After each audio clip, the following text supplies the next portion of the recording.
का अपना नया लेक्चर है जो कि है मॉनेटरी पॉलिसी के ऊपर, और इसमें हम करने वाले हैं मॉनेटरी पॉलिसी के कुछ टूल्स।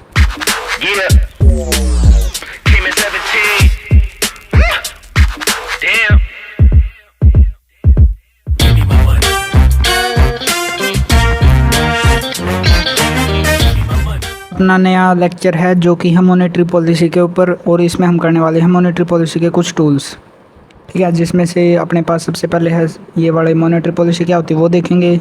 सीआरआर और एसएलआर क्या है डिटेल में देखेंगे। सीआरआर क्या है, एसएलआर क्या है, repo rate, reverse repo rate जो कि काफ़ी ज़्यादा इंपॉर्टेंट है दोनों, वो देखेंगे। ठीक है, ओके सर।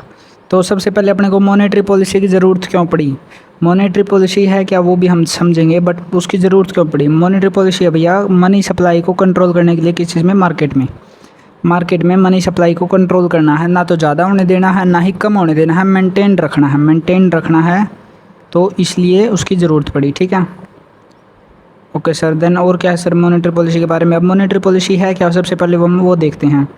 तो मॉनेटरी पॉलिसी का है सेट ऑफ टूल्स है जो कि किसके द्वारा यूज़ किया जाता है, used by the Nations central bank के द्वारा यूज़ किया जाता है। किस चीज़ के लिए, to control overall money supply. मतलब क्या है, सीधा मनी सप्लाई को कंट्रोल करने के लिए सेंट्रल बैंक के द्वारा जिन टूल्स का यूज़ किया जाता है वो मॉनेटरी पॉलिसी के कुछ टूल्स जो होते हैं उनको इकट्ठा बोला जाता है मॉनेटरी पॉलिसी। ठीक है, और किस चीज़ में प्रमोट करते हैं सर, ये इकोनॉमिक ग्रोथ को प्रमोट करते हैं और एम्प्लॉय स्ट्रेटजीज भी लगाते हैं। ठीक है, मतलब ये स्ट्रेटजी की तरह है, जो मॉनेटरी पॉलिसी है उसके बारे में बता रखा है। अब देखते हैं इसके डिटेल्स में आगे क्या क्या है ये। तो एक होती है फिस्कल पॉलिसी। फिस्कल पॉलिसी क्या चीज़ है सर, फिस्कल पॉलिसी हम देखते हैं तो वो है भैया, अब देखो मॉनेटरी पॉलिसी जो है वो किसके द्वारा लगाई जाती है, वो लगाते हैं भैया आरबीआई। ठीक है, यहाँ पे मैंने पेन लेना चाहिए था, हाँ। आरबीआई जो है वो मॉनेटरी पॉलिसी को अप्लाई करता है। ठीक है सर, बट अभी एक कोई तो ऐसी पॉलिसी भी होगी जो कि मतलब कि पैसे से रिलेटेड और गवर्नमेंट लगाती है, तो वो होती है फिस्कल पॉलिसी। ठीक है, गवर्नमेंट बनाती है इसको, फिस्कल पॉलिसी को। आरबीआई एक्ट 1934 ये जो आरबीआई का एक्ट था जिसके अंडर बहुत सारी चीज़ें इसमें मेंशन्ड होंगी। ठीक है सर। देन मॉनेटरी पॉलिसी, मतलब मॉनेटरी पॉलिसी आरबीआई एक्ट 1934 के अंडर में आई थी। और अब उसके टाइप्स देखते हैं, टाइप्स कौन से होते हैं मॉनेटरी पॉलिसीज़ के। तो सबसे पहले टाइप्स में कौन से हैं, एक्सपांसरी पॉलिसी, कॉन्ट्रैक्शनरी पॉलिसी और एक्सपेंसरी पॉलिसी। तो अब इनमें क्या क्या होता है वो देखना आप अपने को। ठीक है सर। एक्सपेंशनरी में क्या आएगा भैया अपने पास, सीधी बात है। एक्सपेंशन क्या होता है, एक्सपेंशन होता है किसी चीज़ को छोटी है और उसको बढ़ाना, तो वो क्या होगा उसका एक्सपेंशन करना। और कॉन्ट्रैक्ट करना क्या होता है, कॉन्ट्रैक्शन हो गया भैया कोई चीज़ बड़ी है और उसको छोटा करना, तो वो तो हो गया कॉन्ट्रैक्शन। ठीक है सर। और कोई चीज़ छोटी है उसको बड़ा करना, वो हो गया एक्सपेंशन। ठीक है सर, अब ये बात समझ में आ गई, हाँ जी सर। तो इस हिसाब से ये पॉलिसीज़ भी हैं। एक्सपांसरी पॉलिसी मतलब क्या है, इकोनॉमी को एक्सपेंड करने के लिए। ठीक है, इकोनॉमी को इंक्रीज़ करने के लिए, जो इकोनॉमिक ग्रोथ है उसको इंक्रीज़ करने के लिए, या फिर पैसे को, मनी जो मॉनेटरी पॉलिसी है पैसे को इंजेक्ट करने के लिए मार्केट के अंदर। ठीक है सर। अब इसके अंदर होता क्या क्या है वो हम देख लेते हैं। सबसे पहले इसके काम क्या क्या हैं। Injecting more money into the market, मतलब क्या है, ये पॉलिसी किसके लिए, पैसे के ऊपर है सर। ठीक है, अब पैसे के ऊपर ही है तो मार्केट के अंदर पैसे सप्लाई के ऊपर मॉनेटरी पॉलिसी है। अब इंजेक्टिंग मोर मनी तो कौन सी हो जाएगी, वो एक्सपेंसरी पॉलिसी। ठीक है, और क्या होगा सर इसमें, lowering the rate of interest rate, मतलब सीधी बात है, पहले जो बैंक थे वो मान के चलो 10% रेट पर अपने को क्या दे रहे थे, लोन दे रहे थे। ठीक है सर, लेकिन अभी वो अपने को दे रहे हैं 5% पर, और उसके क्या हो गए, अब देखो जब 10% था तो बंदे कितने लोन ले रहे थे, वो सारे बंदे ले रहे थे भैया 100 बंदे लोन ले रहे थे। ठीक है सर, लेकिन जब वो रेट जो है इंटरेस्ट ऑफ रेट वो घट गया तो वो कितना हो गया 5%, तो अब बहुत ज़्यादा बंदे लोन लेने के कैपेबल हो जाएंगे। अब मान के चलो 500 बंदे लोन ले रहे हैं। ठीक है सर, अब वो 500 बंदों ने लोन लिया तो वो कहीं ना कहीं तो इन्वेस्ट भी करेंगे। अब वो इन्वेस्टमेंट कहाँ पर होगी, मार्केट के अंदर ही होगी, तो इस हिसाब से मार्केट के अंदर पैसा आ जाता है। ठीक है सर, और क्या है, एग्जांपल देते हैं इसमें किस चीज़ के लिए, कार के लिए, मान के चलो कोई कार है अपने पास। ठीक है, और अब एक्सपेंसरी पॉलिसी कब काम में आएगी, जब लोगों के पास पैसा है नहीं तो पैसा और देना पड़ेगा, तभी तो एक्सपेंसरी पॉलिसी लगा रहे हैं, एक्सपेंशनरी। तो एक्सपेंशनरी पॉलिसी में हम कर क्या रहे हैं, सबसे पहले हम मान के चलो किसी के पास भी मनी है नहीं, अपने को मनी इंजेक्ट करनी है, इंजेक्टिंग मोर मनी। अब किसी के पास पैसा है नहीं तो कार ख़रीद नहीं पाएंगे, नहीं ख़रीद पा रहे सर क्योंकि पैसा नहीं है। और पैसा नहीं है तो इससे क्या होगा, कार ख़रीदी नहीं जाएंगी तो कार की डिमांड क्या होगी, डिमांड कम होगी। ठीक है सर, डिमांड भी घट गई। डिमांड घटने से क्या हुआ, प्रोडक्शन बंद होगा सर, प्रोडक्शन भी घट गया सर। और प्रोडक्शन घट गया तो क्या होगा, अनएम्प्लॉयमेंट भी आएगी। ठीक बात है, वो भी मतलब अनएम्प्लॉयमेंट बढ़ जाएगी, सॉरी। ठीक है, अनएम्प्लॉयमेंट ज़्यादा हो जाएगी, समझ में आ गया। ठीक है सर। देन अपने पास और क्या है सर, इसमें किस चीज़ को प्रमोट किया जाता है, सबसे ज़्यादा प्रमोट किया जाता है भैया, प्रमोटिंग द स्पेंडिंग और बोरिंग। मतलब क्या है, उधार देना, एक तो सबसे ज़्यादा उधार दिया जाता है, मतलब लोन्स दिए जाते हैं। बोरिंग का मतलब यहाँ लोन से है, यहाँ पे ओ है। ठीक है, और क्या चीज़ है, इंटरेस्ट रेट को कम कर देना। अभी मैंने समझाया 10% से 5% कर देंगे तो ज़्यादा बंदे कैपेबल हो जाएंगे, कैपेबल होंगे तो डिमांड बढ़ जाएगी, प्रोडक्शन बढ़ जाएगा, उस हिसाब से मेंटेन में ले आते हैं। ठीक है सर। इसका सीधा सीधा यहाँ पे मेन एम लिख रखा है, increase the money supply in the market. Market के अंदर मनी सप्लाई को इंक्रीज करना इसका मेन काम है। ठीक है सर। अभी आती है कॉन्ट्रैक्शनरी पॉलिसी। कॉन्ट्रैक्शनरी पॉलिसी के अंदर क्या है सर, वो हम देख लेते हैं। अब देखो वो, अब यहाँ पर कॉन्ट्रैक्ट कब करना होगा, जब कोई चीज़ बड़ी है। ठीक है सर, कोई चीज़ बड़ी है तो मान के चलो अपने पास है ये मार्केट अपना पूरा। ठीक है सर, इसमें बहुत ज़्यादा पैसा है। ओके, 80% लोगों के पास पैसा है भैया। कितने, 80% लोगों के पास क्या है, पैसा है। ठीक है सर। अब इससे क्या होगा, मान के चलो अब सभी के पास पैसा है तो सभी बंदे क्या हैं, कैपेबल हैं कुछ भी चीज़ खरीदने की। अब मान के चलो कोई चीज़ पहले 5 रुपये की थी, अभी वो इस पर कैपेबल थे, कोई चीज़ 10 रुपये की थी, कोई चीज़ 15 रुपये की थी, सभी लोग इसमें ख़रीदने के कैपेबल थे। अभी कैपेबल हैं तो वो सीधी सीधी बात है, दुकानदारों ने क्या किया, उसके रेट बढ़ा दिए। जो 5 वाली थी वो 10 की कर दी, जो 10 वाली थी वो 15 की कर दी, जो 15 की थी वो 20 की कर दी। लेकिन अभी सबके पास अभी भी पैसा है तो वो अभी इसको भी ख़रीद सकते हैं। अभी इसमें भी वो ख़रीद सकते हैं तो फिर क्या करते हैं, और बढ़ा देते हैं। इसको 15 का कर दिया, इसको 20 का कर दिया और इसको 25 का कर दिया। ठीक है सर, लेकिन वो अभी भी ख़रीद पा रहे हैं। ठीक बात है सर। तो इससे क्या होगा, अभी इससे इन्फ्लेमेशन आ रही है, मतलब देखो जो 5 रुपये की चीज़ थी वो कितने की होगी, अब 15 की होगी। तो इससे क्या हुआ, महंगाई बढ़ी है कि नहीं, महंगाई बढ़ गई सर। अब महंगाई बढ़ने से अपने को क्या दिक्कत है, मान के चलो अब 80% लोगों के पास तो पैसा है, लेकिन जो 20% बच गए वो तो बेचारे रगड़े गए ना, तो उनको भी तो मतलब इकोनॉमी तो सभी की सेम होनी चाहिए। ठीक है सर। तो इसका की जो अब ये कॉन्ट्रैक्शनरी पॉलिसी है वो क्यों यूज़ में लाई जाती है, ताकि ब्रिंग डाउन द इन्फ्लेशन, मतलब कि महंगाई को कम किया जा सके। या तो जो मनी सब 80% लोगों के पास जो मनी है उसको कम किया जा सके, मतलब कि मनी को मार्केट से बाहर निकाला जा सके। ठीक है, ओके सर। कैसे किया जाता है, ये किया जाता है भैया इंटरेस्ट रेट को बढ़ाने से। अब इंटरेस्ट रेट को बढ़ाने से क्या होगा सर, मान के चलो कोई चीज़ अब 5% पर ही है, बंदे वो लोन ले रहे हैं, ज़्यादा बंदे मतलब कि 500 बंदे लोन ले रहे हैं। ठीक है सर। लेकिन अभी हमने इंटरेस्ट रेट जो है लोन का बढ़ाकर 15% कर दिया गया, तो अब सीधी सीधी बात है कौन लेगा इतना महंगा लोन, कोई भी नहीं लेगा। तो मान के चलो 50 बंदे ही लोन ले पा रहे हैं। ठीक है सर। अब इससे क्या हो गया, पहले मार्केट में मनी ज़्यादा थी, हाँ जी सर, क्योंकि सभी के 500 बंदों ने इन्वेस्ट किया तो मनी ज़्यादा आ गई। अभी 50 बंदे ही इन्वेस्ट कर पाएंगे मार्केट में, तो क्या हुआ, इससे मार्केट के अंदर तो पैसा कम हो गया। तो इससे क्या होता है, लो मतलब इंटरेस्ट रेट बढ़ाने से, यहाँ पे मैंने जो लिख रखा ना, इंटरेस्ट रेट बढ़ा देते हैं, इंटरेस्ट रेट इंक्रीज़ कर देते हैं, तो उससे क्या हो गया, अभी मार्केट में पैसा कम हो गया। बट इसका भी वही काम है भैया, ये भी जो अनएम्प्लॉयमेंट है उसको इंक्रीज़ कर देता है। इसमें कैसे इंक्रीज़ होती है सर, इसमें ऐसे इंक्रीज़ होती है भैया, एग्जाम्पल लेते हैं कार वाला ही, कार वाला एग्जाम्पल से कैसे सर, अभी देखो 5% लोन पर कार मिल रही है। ठीक है सर, ओके, 5% पर मिल रही है तो बहुत ज़्यादा बंदे लोन ले, मतलब 5% का लोन लेकर वो क्या कर सकते हैं, कार खरीद सकते हैं, बिल्कुल खरीद सकते हैं। लेकिन अगर कार लोन ही 15% कर दिया जाए, मतलब कि इंटरेस्ट रेट उसकी 15% कर दी जाए, तो अभी इतने ज़्यादा बंदे कार को लोन पर नहीं लेंगे। ठीक है सर, कार पर नहीं ले जाएगी तो क्या होगा, उसकी डिमांड कम हो गई। क्या हो गया, डिमांड कम हो गई, डिमांड गिर गई सर। अब डिमांड गिरने से क्या होगा, प्रोडक्शन अपने आप ठप हो गया।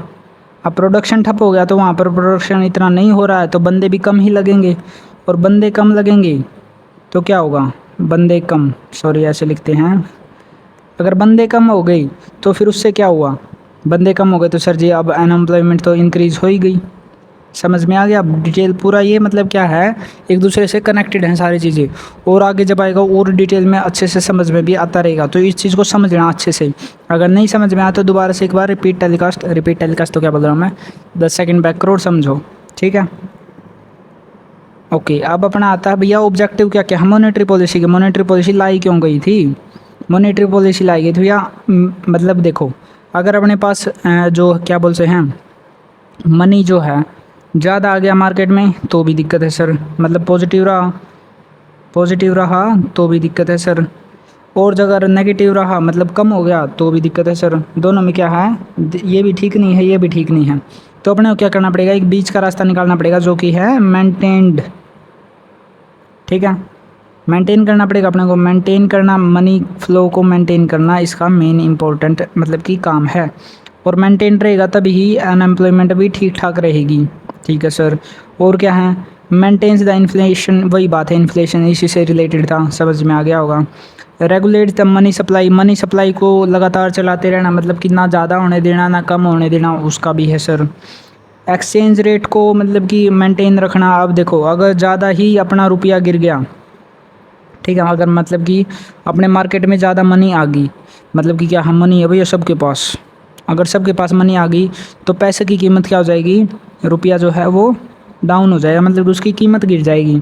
लेकिन अभी अगर वही बात है, एक्सचेंज रेट कब मतलब कि रुपये को कमज़ोर होने से बचाती है ये चीज़ें, ठीक है। मॉनेटरी पॉलिसी रुपये को भी कमज़ोर नहीं होने देती।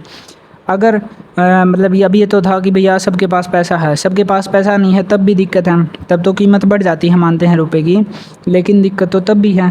इसलिए क्या किया जाता है, मेंटेन किया जाता है एक्सचेंज रेट्स को भी, समझ में आ गया होगा, ठीक है सर। देन अपने पास इंटरेस्ट रेट जो होती हैं, determines the interest rates of the short term credits loan होते हैं, तो उनकी इंटरेस्ट रेट को भी मॉनेटरी पॉलिसी के द्वारा मेंटेन किया जाता है, डिटरमाइन किया जाता है, भैया इतनी ही होनी चाहिए, ज़्यादा एक्स्ट्रा भी गलत है, ठीक है सर। देन अपने पास आता है मॉनेटरी पॉलिसी फ्रेमवर्क। अब सीधी सीधी बात है, यहाँ पे कुछ एग्रीमेंट की बात होगी। क्या हुआ था sir, monetary policy framework agreement हुआ था एक, जो कि 2015 में हुआ। कब हुआ था, 2015 के अंदर, ठीक है सर। किस किस के बीच में हुआ था सर, गवर्नमेंट और आरबीआई के दोनों के बीच में हुआ था, ठीक है सर। क्यों किया गया था, ताकि प्राइस स्टेबिलिटी को लाया जा सके, किस चीज़ को लाया जा सके, प्राइस स्टेबिलिटी को लाया जा सके। अब ये बात समझ में आ गई, प्राइस स्टेबिलिटी होगी तभी तो इन्फ्लेशन नहीं आएगी, अगर प्राइस स्टेबिलिटी ही नहीं होगी तो इन्फ्लेशन आएगी, ठीक है सर। और इन्फ्लेशन कितनी एक्सेप्टेबल है, देखो 4% अपने पास अगर वो इन्फ्लेशन है तो वो समझ में आता है, मतलब वो एक्सेप्टेबल है कि भैया 4% ऊपर नीचे हो सकता है, 4% इन्फ्लेशन रेट एक्सेप्टेबल है, +2 भी एक्सेप्टेबल है और -2 भी एक्सेप्टेबल है, मतलब कि 2% भी हो सकती है और 6% भी हो जाएगी, तो भी उसको मैनेज किया जा सकता है, ठीक है सर। समझ में आ गया होगा, ओके सर। देन अपने पास भैया मॉनेटरी पॉलिसी कम्युनिटी। अब सीधी सीधी बात है, कमेटी तो मतलब कि मॉनेटरी पॉलिसी जो थी वो बनाई किसने थी, उसको अप्लाई किसने किया था, तो किस हिसाब से वो भी, तो वो कौन थी, मॉनेटरी पॉलिसी कमेटी। तो उसमें क्या क्या था सर अपने पास में, उसमें भैया अपने पास क्या क्या है, हाँ। तो अब पहले तो यहाँ लिखी कहाँ पर हुई है, सेक्शन 45ZB, इसके अंदर जो क्या है, आरबीआई एक्ट 1934 के अंदर मतलब लिखा हुआ है, जो सेक्शन 45ZB है उसके अंदर तो इसका वर्णन किया गया है, ठीक है सर जी। और जो पहली जो MPC थी, मतलब कि क्या बोलते हैं, मॉनेटरी पॉलिसी कमेटी थी, वो कब बनी थी, 29 सितंबर 2016 को, ठीक है सर। और इसके 6 मेंबर होते हैं टोटली, ठीक है सर। और एक और बात है कि इन जो ये 6 मेंबर होते हैं इनको कम से कम साल में 4 बार मीटिंग करनी पड़ती है। एक ये है कोरम। कोरम क्या होता है मैं पहले वो बता देता हूँ। कोरम होता भैया, अगर कोई भी मीटिंग है, मीटिंग के लिए मान के चलो 10 बंदे चाहिए होंगे, ठीक है, 10 बंदे उसमें टोटल है, मीटिंग के लिए 10 बंदे अपॉइंट किए गए थे, ठीक है सर।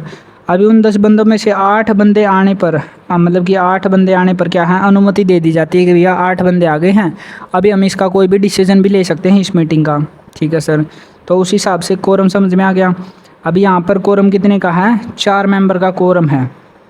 मतलब क्या है, 4 मेंबर का कोरम कैसे सर, 4 मेंबर का कोरम मतलब कि अगर 6 में से 4 बंदे आ गए तो वो अपनी मीटिंग स्टार्ट भी कर सकते हैं, और उस मीटिंग का कोई जो भी डिसीजन बनेगा वो डिसीजन भी मान्य होगा। समझ में आ गया कोरम क्या है, ठीक है सर। देन आता अपना नेक्स्ट पेज। अभी बात आती है भैया इसके जो मेंबर हैं वो हैं कौन कौन, तो 6 मेंबर हैं, 6 के 6 को यहाँ पर डिटेल में लिख रखा है। सबसे पहले हैं जो गवर्नर है रिजर्व बैंक आरबीआई के, वो वही जो भी उसके चेयरपर्सन है वो यहाँ पे मतलब कि क्या हो जाएंगे, एक बंदा हो जाएगा जो कि उसका क्या बोल सकते हैं, एक कमेटी का जो हेड होगा वो। डिप्टी गवर्नर भी होंगे। एक जो ऑफिसर होगा रिजर्व बैंक ऑफ इंडिया के द्वारा नॉमिनेट किया जाएगा, ठीक है सर। और 3 मेंबर किसके द्वारा नॉमिनेट किए जाएंगे, सेंट्रल गवर्नमेंट के द्वारा, ठीक है सर। देन अपने पास और क्या चीज़ है, देन है अपने पास एक चीज़ और ध्यान रखनी है, जो ये 3 बंदे नॉमिनेट किए जाएंगे ना सेंट्रल गवर्नमेंट के द्वारा, वो रीअपॉइंट नहीं मतलब क्या बोलते हैं, एलिजिबल होते हैं रीअपॉइंटमेंट के लिए, मतलब कि सॉरी नहीं होते हैं, नॉट एलिजिबल, मैं गलत बोल गया, not eligible for the reappointment. मतलब कि अब 4 साल का जो उनका कोरम है ना, अभी वो 4 साल तक उनको बदलेंगे नहीं। अगर कोई कंडीशन आ गई तो उसमें अलग बात है, लेकिन 4 साल तक है वो उस ऑफिस में काम करेंगे, उसकी जो मीटिंग्स होंगी वो उनको करेंगे। और क्या है, वो रीअपॉइंटमेंट के लिए एलिजिबल नहीं होते हैं। ये क्वेश्चन कई बार आया है कि भैया जो मतलब कि एमपीसी के जो बंदे हैं, क्या वो रीअपॉइंटमेंट जो कि सेंट्रल गवर्नमेंट के द्वारा अपॉइंट किए गए हैं, क्या वो रीअपॉइंटमेंट के लिए एलिजिबल हैं या नहीं, तो वो एलिजिबल नहीं है, ये बात ध्यान रखनी है, ठीक है सर। और इम्पोर्टेंट क्या है यहाँ पर, और इम्पोर्टेंट अपने पास ईच एंड एवरी मेंबर जो भी है एमपीसी का, उसकी जो वोट होती है उसकी जो है मतलब जो भी हर बंदा है उनकी वोट सेम होती है। मतलब कि किसी भी वोट का ऐसा नहीं भैया इसकी वोट को ज़्यादा मान्य दिया गया है मानने जाएगी, इसकी वोट कम माननी जाएगी, ऐसा कुछ नहीं है, सभी का इक्वल राइट्स है वहाँ पर, ठीक है। लेकिन अगर कोई कंडीशन आती है, जैसे कि मान के चलो किसी दिन 5 ही बंदे आए मीटिंग के अंदर, कितने बंदे आए, 5 ही बंदे आए, तो 5 बंदों ने क्या किया, मीटिंग स्टार्ट कर दी, और अब 4 बंदों ने मतलब क्या किया, टाई हो गया उनके बीच में, 2 बंदे क्या करे हैं उसके प्रो में बोल रहे हैं, 2 बंदे उसके अगेंस्ट में बोल रहे हैं, तो उससे क्या होगा, अब जो 5वां बंदा है वो कौन सा, जो 5वीं वोट होगी वो किसकी होगी, गवर्नर की, वो कास्टिंग वोट होगी, ये ध्यान रखनी है अपने को। मतलब कि जो डिसीजन होगा वो गवर्नर की वोट पर डिपेंड करेगा, ठीक है, ओके सर। देन अपना मॉनेटरी पॉलिसी इंस्ट्रूमेंट, उसके अब इंस्ट्रूमेंट हैं जो कि अपने को डिटेल में पढ़ने हैं, और उसके बाद अपना लेक्चर ख़त्म, ठीक है, ओके। तो क्वांटिटेटिव इंस्ट्रूमेंट्स और क्वालिटेटिव इंस्ट्रूमेंट्स, अब क्वांटिटेटिव वाले अपने को पढ़ने हैं और क्वालिटेटिव वाले अपने को भी नहीं पढ़ने हैं, अपने सिलेबस में सिर्फ ये वाले हैं मेनली, जिस पर क्वेश्चन आते हैं वो यही हैं, इन पर नहीं आते हैं, ठीक है सर। अब क्वांटिटेटिव में अंदर क्या क्या है सर, सबसे पहले है अपने पास जो कि है लिक्विड एडजस्टमेंट फैसिलिटी, LAF जिसको हम बोलते हैं लिक्विडिटी एडजस्टमेंट फैसिलिटी। अब इसके अंदर 2 इसके वो हैं क्या बोलते हैं, पार्ट हैं 2, मतलब कि जो इसके मेन स्तंभ हैं वो हैं repo rate and reverse repo rate, जिसको हम RR और RRR RRR के नाम से भी जानेंगे। अब मूवी मत याद करना है यहाँ पर, ये दूसरी चीज़ है, ठीक है, इनको हम डिटेल में आगे पढ़ेंगे, ठीक है। और क्या क्या होते हैं सर, और है अपने पास भैया बैंक रेट क्या होती है, कैश रिजर्व रेशो जो कि मैंने बोला था CRR जो कि स्टार्टिंग में था, फिर है statutory liquidity ratio, and then है marginal standing facility MSF, open marketing operations OMOs के नाम से उनको जाना जाता है, मार्केट स्टेबलाइजेशन स्कीम MSS उसके नाम से जाना जाता है, ठीक है, समझ में आ गया। देन अपने पास ये वाले टूल को अपने को डिटेल में पढ़ना है। सबसे पहला आता है अपना liquidity adjustment facility. Liquidity adjustment facility के अंदर क्या क्या भैया वो अपने को देखना है। अब तो सबसे पहले है मतलब कि 2000 के अंदर इसको बनाया गया था, किस कमेटी की मतलब कि रिकमेंडेशन दी थी, नरसिम्हम कमेटी रिपोर्ट के अंदर एक रिकमेंडेशन दी गई थी, जिससे क्या बनाया गया था भैया, लिक्विडिटी एडजस्टमेंट फैसिलिटी मतलब बनाई गई थी, ठीक है सर। अब इसके अंदर जो भी मतलब कॉन्सेप्ट दिए गए थे वो अपने को डिटेल में पढ़ने हैं। तो इसके अंदर एक ये क्या होता है, रीपरचेज एग्रीमेंट, रिपोज जो मैंने यहाँ पे लिख रखा है, इसको हम डिटेल में अभी आगे समझेंगे, अभी इस पर कंफ्यूज मत होना, ये वाली चीज़ें इसमें डिटेल में डिस्कस होने वाली हैं, ठीक है सर। तो देखते हैं पहले रेपो रेट होती क्या है। अब रेपो रेट को समझना है तो थोड़ा सा छोटा कर लेते हैं, ठीक है सर। देखो रेपो रेट को मैं यहाँ से समझा देता हूँ थोड़ा पहले। अभी हम कहीं पर भी जाते हैं बैंक के पास, अपन मतलब कोई बंदा है बैंक के पास जाता है तो वो क्या करता है, लोन लेने के लिए क्या करता है, बैंक के पास गया ये बंदा और उसको चाहिए क्या है, लोन चाहिए है, ठीक है सर जी, बैंक के पास गया और लोन लेना है। अब बैंक क्या कहेगा कि कुछ तो गिरवी रखो मेरे पास, क्या रखोगे, तो बोल देता है गहने जवाहरात या फिर जो भी मतलब कि उसकी ज़मीन हो गई ठीक है, ज़मीन वगैरह कुछ भी जो भी उसको रखना होता है वो रखेगा, ठीक है सर। और तब उसको बैंक जो है लोन दे देता है, मतलब कोलेटरल के तौर पर वो कुछ ना कुछ तो रखता है, ठीक है बात है सर। अभी उसी चीज़ के ऊपर डिपेंड है ये रेपो रेट। सेम काम क्या करते हैं, अब बैंक के पास तो बंदा जाता है, लेकिन अब बैंक किसके पास जाते हैं, बैंक जाते हैं भैया आरबीआई के पास, जो कि अपना सेंट्रल बैंक है, ठीक बात है, ओके सर।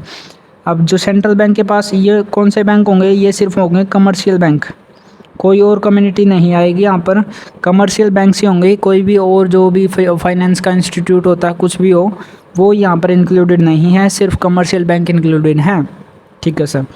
तो अब क्या होता है, कमर्शियल बैंक गए आरबीआई के पास, ठीक है, आरबीआई ने बोला भैया हम आपको लोन तो दे देंगे। अब मान के चलो ये कब है, ये जब बैंक को एकदम से पैसे की ज़रूरत पड़ जाए, ठीक है, ओके सर। और इनको ज़रूरत भी सिर्फ शॉर्ट टर्म के लिए पड़ती है, और शॉर्ट टर्म का मतलब है सिर्फ एक दिन, 24 घंटे, इतने शॉर्ट टर्म के लिए इनको पैसे की ज़रूरत पड़ती है बैंक्स को, समझ में आ गया, ठीक है सर। अब क्या हुआ, बैंक गए आरबीआई के पास, ओके सर, और जाने के पास उन्होंने कहा भैया हमको लोन दे दो। अब बैंक क्या बोलेगा, आरबीआई क्या बोलेगा, भैया कुछ तो गिरवी रख दो। अब उनके पास गिरवी रखने के लिए ये तो है नहीं कि भैया ज़मीन ले लो जायदाद ले लो, नहीं, वो बोल देता नहीं मेरे को नहीं चाहिए। अब उसको चाहिए क्या है, उसको चाहिए भैया government securities.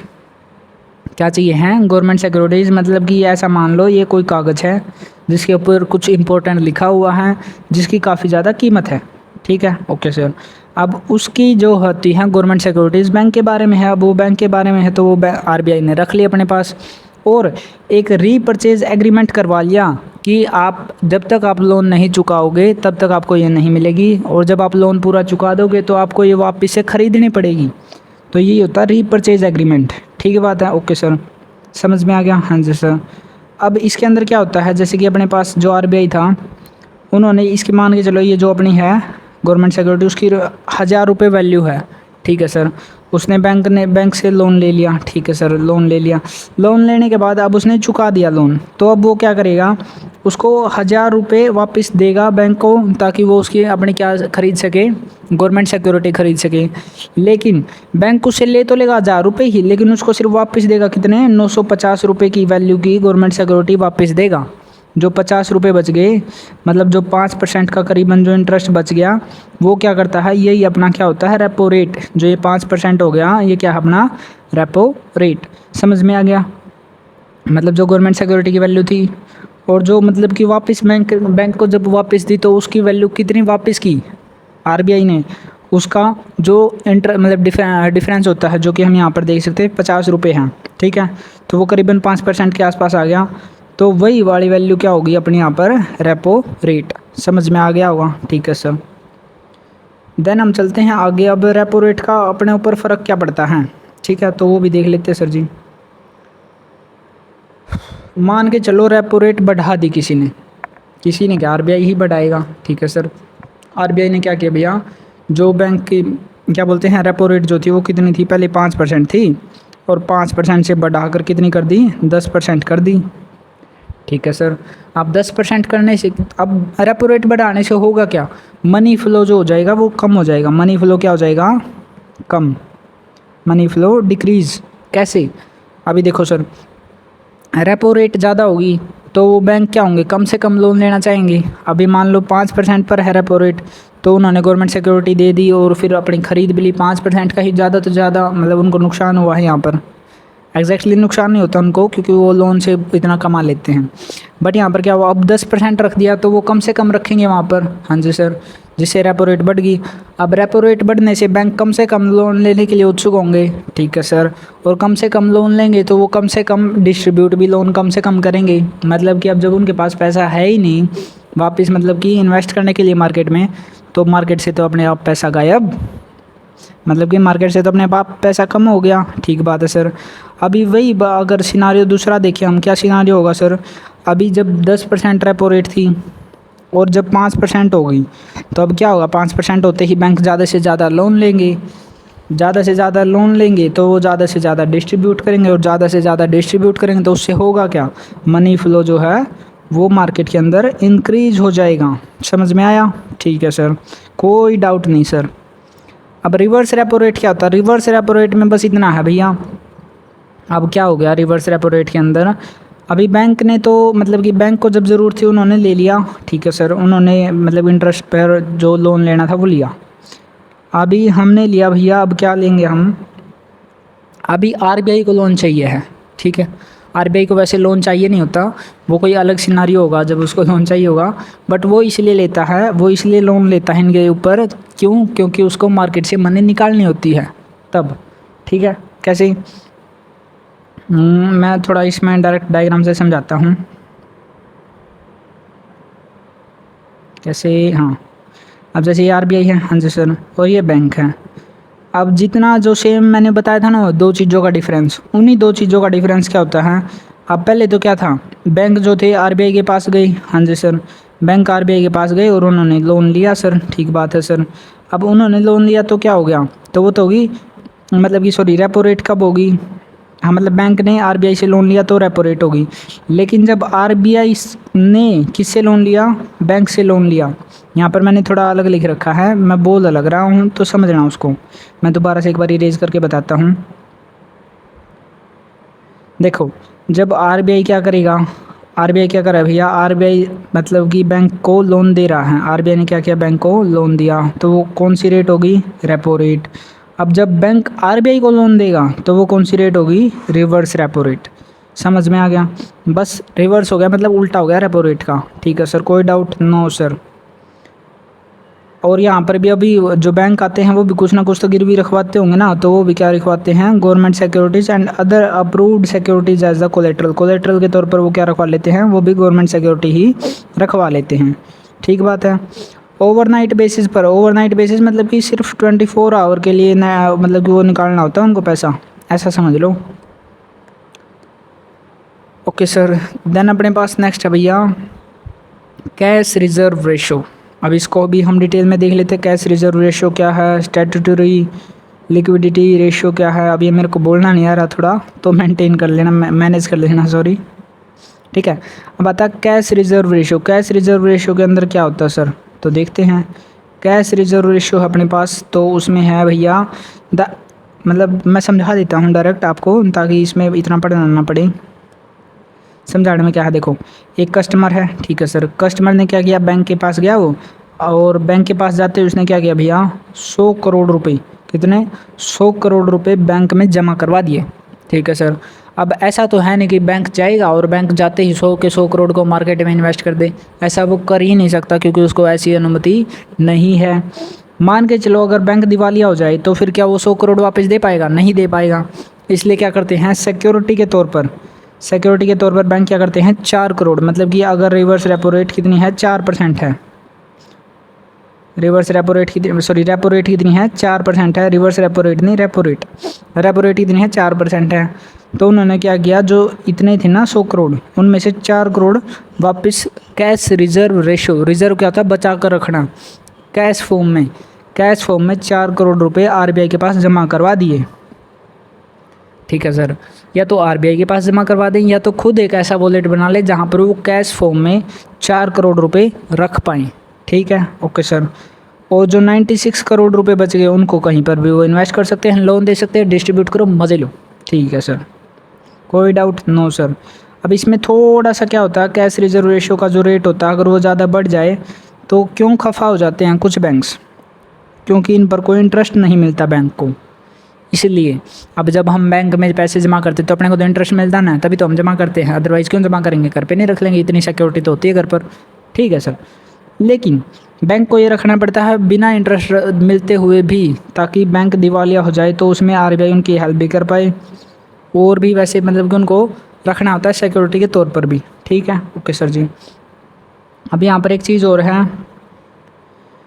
Net demand and time liabilities. Net demand मतलब सीधी सी बात है, अगर बंदा जाए, अब जो ये कस्टमर था वो 100 करोड़ बोले मेरे को निकालने हैं, ठीक है सर, वो एट द टाइम पर सारे तो नहीं निकाल सकता, बट जो भी उसको मतलब नेट डिमांड कभी भी वो डिमांड कर सकता है निकालने की, हाँ जी सर, तो वो डिमांड के करके निकाल भी सकता है, पूरे नहीं भले ना भले कुछ तो निकाल सकता है ना, लेकिन वो तो वो हो गया। और क्या है, टाइम लाइबिलिटीज़, टाइम लाइबिलिटीज़ के अंदर आती है भैया एफडी, एफडी सुनी होगी, फिक्स डिपॉजिट, ठीक है सर। फिक्स डिपॉजिट क्या होता है, मतलब कि उन्होंने कुछ समय के लिए इन्वेस्ट कर दिया है और वो उस समय के बाद ही निकलेंगे। ऐसा नहीं भैया तुम मुंह उठा के जाओ बैंक के पास और बोलो मेरे को पैसे दे दो, और तुमने लगा रखे हैं वो एफडी के अंदर, तो आपको जाते ही बैंक मारेगा एक चाटा, भाग ले वापस, वो वाला सीन है। ठीक है, ओके सर। तो यहाँ पे net demand and time liability समझ में आ गया। ठीक है सर जी। अब जो ये है स्टैट्यूटरी लिक्विडिटी रेशियो, अब इसको अपने को समझना है। तो क्या होता है ये, ठीक है। अभी ये थोड़ा सा अलग है बस उससे। क्या सीन है सर इसमें थोड़ा सा क्या सीन आएगा, इसमें आएगा भैया कैश रिजर्व रेशियो की बजाय उसमें तो था कैश फॉर्म में ही रखना है, सिर्फ कैश फॉर्म में। बट इसमें जो है liquidity ratio, statutory liquidity ratio के अंदर क्या कर सकते हैं हम, किसी भी फॉर्म में रख सकते हैं।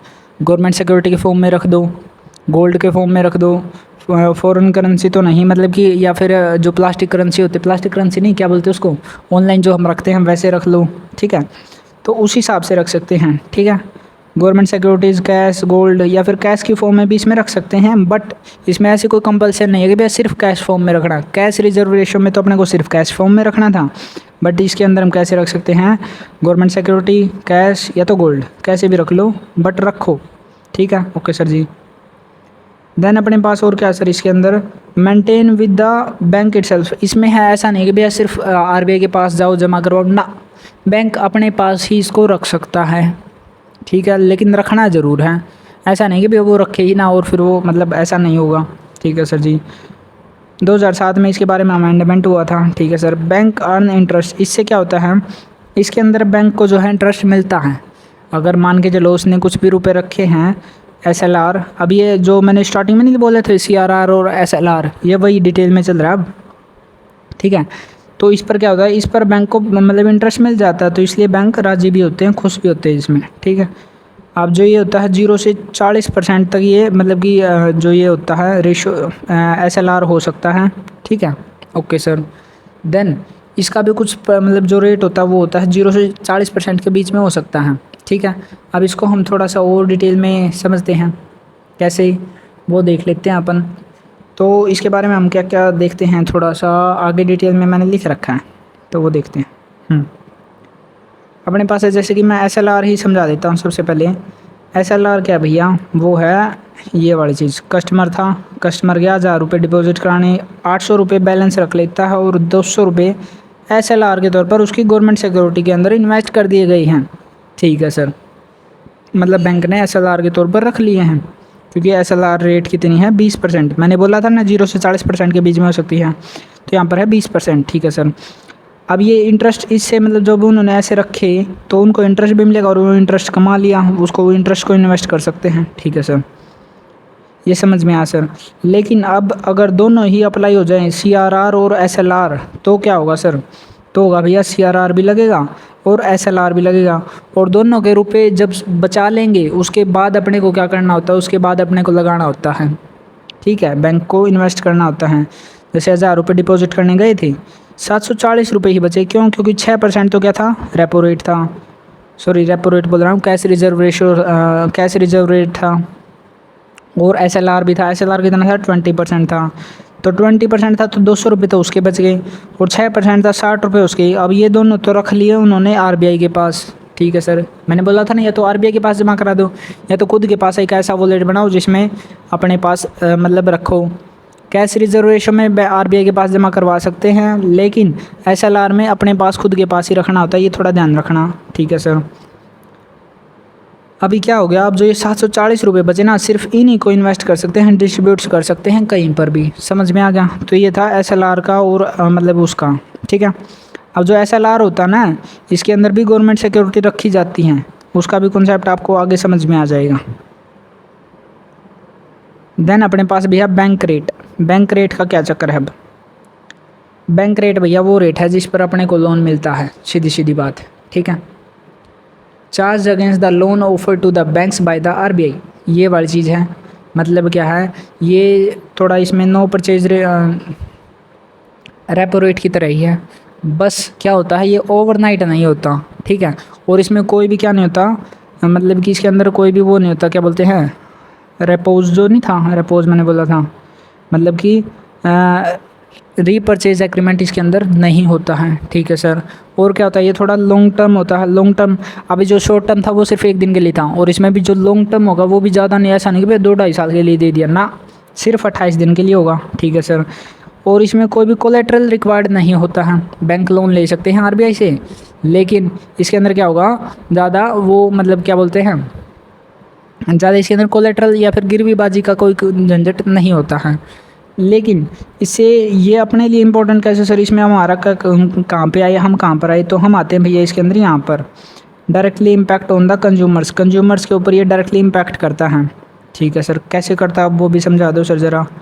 तो वो करता भैया ऐसे कि देखो, ये सेंट्रल बैंक है, सेंट्रल बैंक से भी बहुत सारे बैंक 1, बैंक 2, बैंक 3, बैंक 4 ने लोन ले लिए, ठीक है सर। और बैंक ने दे दिया भैया उनको सभी को, एक को 11% पर, एक को 10.5% पर, सॉरी अभी यहाँ पर हम देखते हैं क्या चल रहा है। बैंक रेट है मान के चलो कितना, 10%, ठीक है सर। अब 10% है, ओके सर। बैंक रेट कितना है, 10% है, तो 10% पर इसने चारों बैंकों को लोन दे दिए, ठीक है सर। अब वो इन चारों बैंकों की अपनी अपनी मर्जी तो होती है, लेकिन ज़्यादा भी नहीं कर सकते वो, लेकिन होती है, ठीक है। तो इस हिसाब से ये क्या करा, ये वाला जो बैंक है, ये रेड वाला यहाँ पे जो मैं बता रहा हूँ, ये वाला बैंक क्या करता है भैया, 11% पर देता है, मतलब कि 1% अपना प्रॉफिट रख लेता है। ये वाला 10.5%, तो मतलब कि 0.5% अपना प्रॉफिट होता है इसके अंदर, और 11.5%, 10.5% इस हिसाब से ये अपने को देते हैं, ठीक है सर। अब क्या हो गया, अगर बैंक रेट कम होगी तो सीधी सीधी बात है अपने को भी क्या होगा, अपन जो बंदे हैं जो अपने को मिल रहा है, हम कस्टमर जो हैं, तो उनको भी बैंक क्या है, कम उस पर ही देगा ना, ठीक है। मान के चलो अगर बैंक रेट ही 5% हो तो ज़्यादा से ज़्यादा वो क्या करेंगे, मतलब कि कोई 5 ले जाएगा, कोई 6-5 ले जाएगा, इतने % तक ही ले जाएंगे, ठीक बात है सर। तो इस हिसाब से हम डायरेक्टली इससे इफेक्ट होते हैं, ठीक है। हाँ जी सर। अब इसमें एमएसएफ पर हम देखते हैं, मार्जिनल स्टैंडिंग फैसिलिटी। अब ये फैसिलिटी आई है सिर्फ तब के लिए जब बैंक एकदम दिवालिया हो जाए, मतलब कि उसके पास कुछ ना बचे, ठीक है। Okay sir.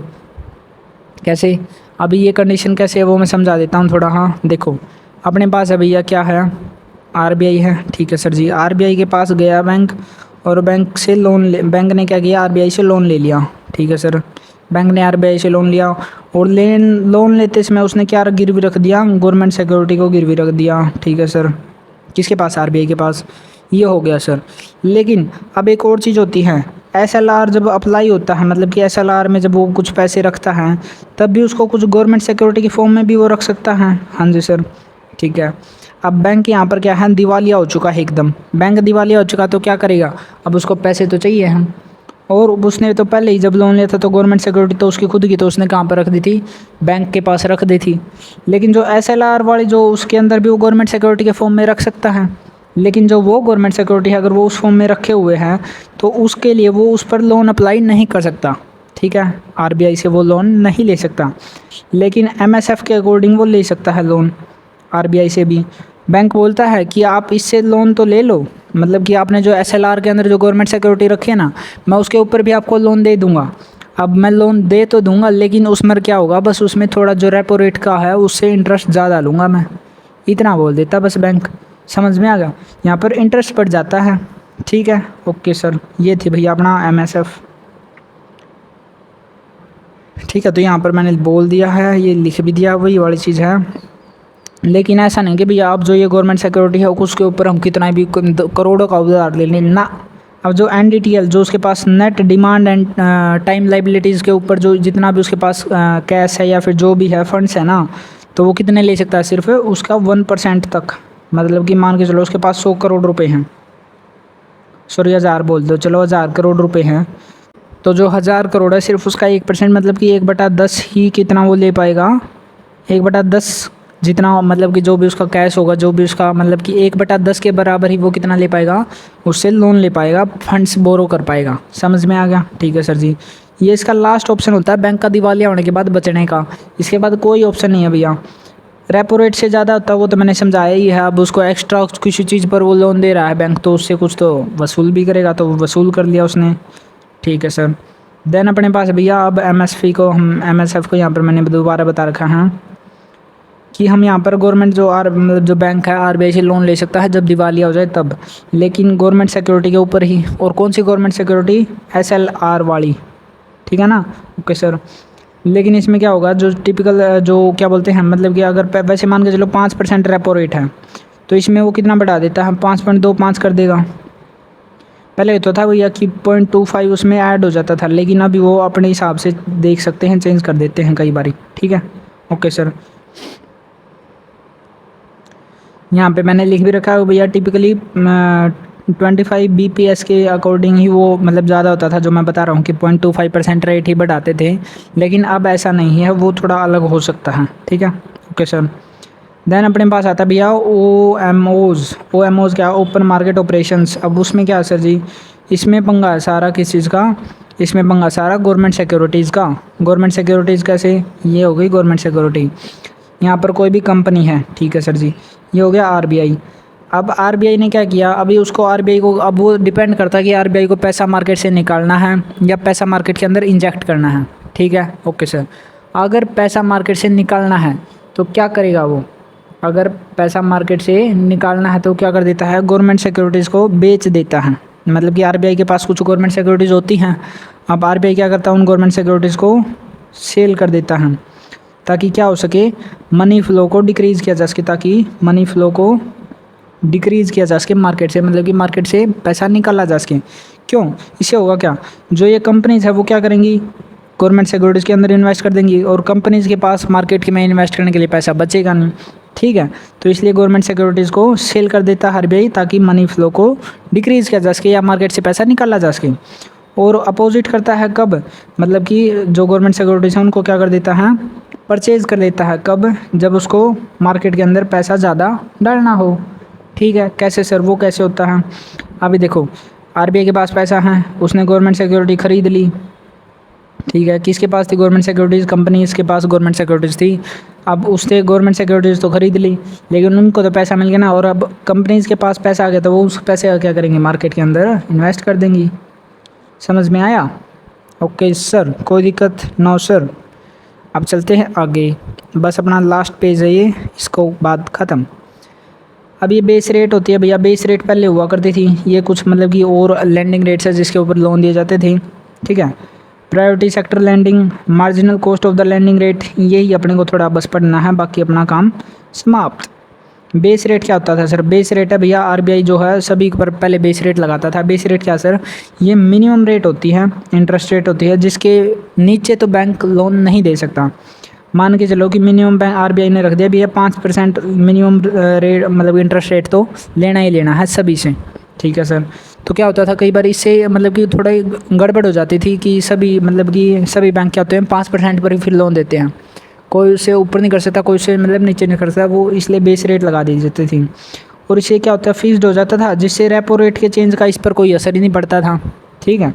ओके सर, तो इसलिए ये हटा दी गई 2016 के अंदर, आई थिंक सो, हाँ। अब ये वही बात है, यहाँ पर 2016 के अंदर बेस रेट को रिप्लेस करके क्या लाया गया था, marginal cost landing rate, MCLR। इसमें क्या हुआ, इसमें क्या किया भैया, बैंक्स को ये मतलब ऐसी रेट थी जिस पर जो रेपो रेट पर डिपेंड करती थी, internal reference rate for the banks, मतलब कि बैंक्स पर डिपेंड करता था भैया वो कितने मतलब रेट लगाना चाहते हैं, कितने लेना चाहते हैं, ठीक है। उसके बाद आता है प्रायोरिटी सेक्टर लैंडिंग, मतलब कि ये तो अपने को ध्यान रखना भैया कि कुछ ऐसे सेक्टर्स थे जिनको लोन देना बैंक का काम बनता ही बनता है, अगर वो उसको नहीं देगा, मतलब जैसे रिजर्वेशन नहीं होता है कि भैया इन बंदों को तो रिजर्वेशन मिला हुआ है, इनको इतनी सारी चीज़ें तो मिलेंगी ही मिलेंगी, ठीक है सर। तो उस हिसाब से क्या होता है भैया, यहाँ पर प्रायोरिटी सेक्टर लैंडिंग होती थी कि कुछ सेक्टर जैसे कि एग्रीकल्चर हो गया, स्मॉल बिजनेसेस हो गए, या फिर माइक्रो एंटरप्राइजेज जो हम बोल रहे हैं, तो मान के चलो स्मॉल बिजनेसेस हो गए या फिर एग्रीकल्चर हो गया। अब इनमें जो है एग्रीकल्चर के अंदर, इनके अंदर जो है बैंक्स को लोन देना ही देना होता है। अगर वो वहाँ पर लोन नहीं देगा तो उसकी जो भी मतलब कि गवर्नमेंट सिक्योरिटीज़ होती है या फिर जो भी एक्शन उसके खिलाफ लिए जा सकते हैं वो ले लेता है आरबीआई, ठीक है। तो वही यहाँ पर मैंने डिटेल में लिख भी रखा है, ओके। अब ये क्यों करते हैं सर, ऐसा प्राइवेटी सेक्टर क्यों बनाते हैं, ताकि देश का डेवलपमेंट हो, वही तो मेन मोटिव है, ठीक है। होप सो आपको अच्छे से समझ में आ गया, बिल्कुल ईजी लैंग्वेज में आराम से समझाया है। इससे नेक्स्ट लेक्चर होगा अपना, और अपना सारा सिलेबस जो भी है किस चीज़ का? इकोनॉमिक्स का पूरा पूरा कंप्लीट। इसी बात पे अपने साइन तो बनते हैं भैया। Bye bye, tata, see you. तो अब बात करते हैं आपको पीडीएफ कब और कैसे मिलेगी। तो मैं सबसे पहले बता दूं कि पीडीएफ फ्री नहीं है। एक पेज का 1 रुपये है भैया, ठीक है। अगर मान के चलो कोई पीडीएफ है जो 10 पेजेस की है तो आपको 10 रुपये पे करने हैं। अगर कोई 5 पेजेस की है तो आपको 5 रुपये पे करने हैं, ठीक है। पेमेंट डिटेल्स कैसे हैं वो यहाँ पे देखते हैं। ये मेरा यूज़र नेम है टेलीग्राम का। यहाँ पे आप जाइए, यहाँ पे मैसेज कीजिए। मैसेज करने के बाद मैं आपको गूगल पे, फ़ोनपे की डिटेल्स दे दूँगा। वहाँ पे आप पे करना। उसके बाद मैं आपको पीडीएफ जो है टेलीग्राम पर ही सेंड कर दूँगा, ठीक है। Thank you so much.